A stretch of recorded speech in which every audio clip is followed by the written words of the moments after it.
nangoy. Look, guys.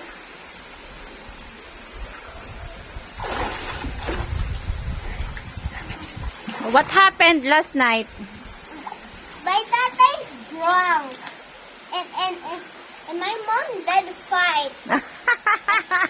Tatay thinks my mom and versus they're gonna away. They're gonna suntok kay.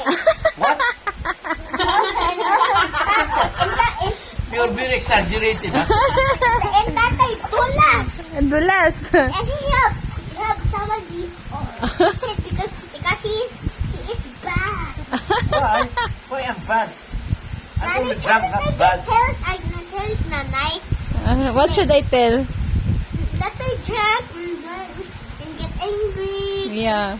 Tell it, God. Tell it, nanay. You are the one who vlog it. Please. You will kwento what happened last night. So my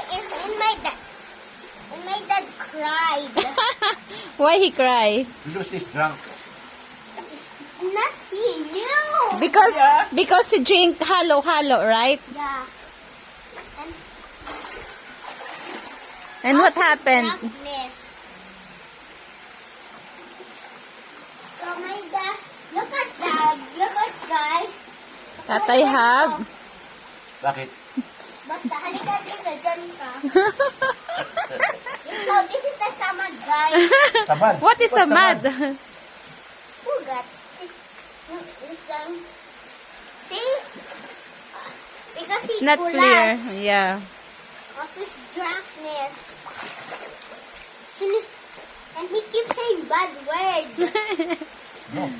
Yes, that's life. That's life. Sabi na lang niya, nanay, tama na yan, matulog na tayo. Oo. Tama na yan, nanay, sabi niya ganun. Nag-aaway kasi tayo, hindi ng bata. Oo. Kaya may phobia na siya eh. Hindi eh. Parang nangyari Kasi nung nangyari sa kanila, kapatid niya. Ako.